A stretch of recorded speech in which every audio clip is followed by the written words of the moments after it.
Southern Methodist University used a pitch monitoring system known as Cenk to see if ethnicity ever plays a role when it comes to decisions made by the umpire during a baseball game.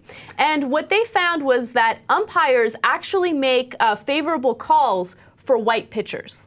Now, to be a little bit more detailed on that, actually the umpires make calls in favor of their own ethnicity. Yes. Okay? But it just happens that most of the umpires are white. Okay? Yes. So now if it's a black umpire, he's calling balls and strikes in favor of black pitchers, but that doesn't happen often. So since most of the umpires are white, this winds up giving an enormous institutional advantage to white pitchers. Yes. And Cenk is something that tracks the pitches anyway. It's a computerized pitch monitoring system.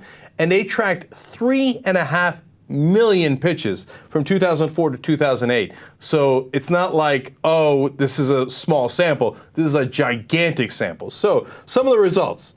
Umpires showed racial bias, but when they found out that they were being monitored by the computer, they had less racial bias. Yes. Now, we actually have some graphics that'll give you more details into this study, so why don't we take a look at that?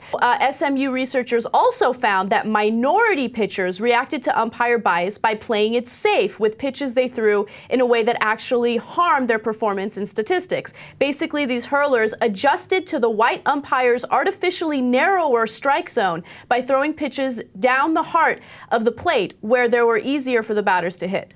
So you get a second disadvantage, which is that, well, then I'm not getting any of the calls, so I might as well throw it right down the middle to get the call, and then that makes it easier to hit, as Sirota explains in his article in Salon. But actually, he was mainly quoting the SMU researchers there, yes. right? And so you get a double whammy, right?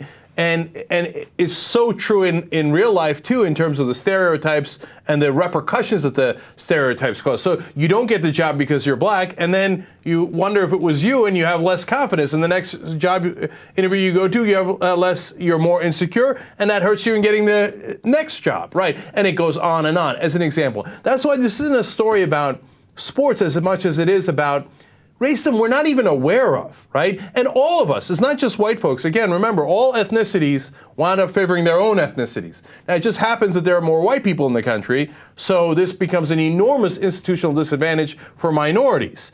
And it's true in all fields, but this is a great example of it. When the umpires knew that they were being monitored by the computer, or there was a large attendance at the game, right? Or it was a game that was really important, like playoffs, etc.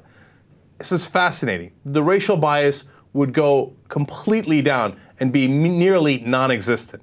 So I'm not, and SMU researchers are not charging that all these umpires, whether white or black or Latino, are all racist on purpose. The assumption is that they don't really quite know that they're being racist, but when everybody's watching, they're more careful. Yes. And they're like, okay, wait, and I gotta call balls and strikes as I actually see them, right?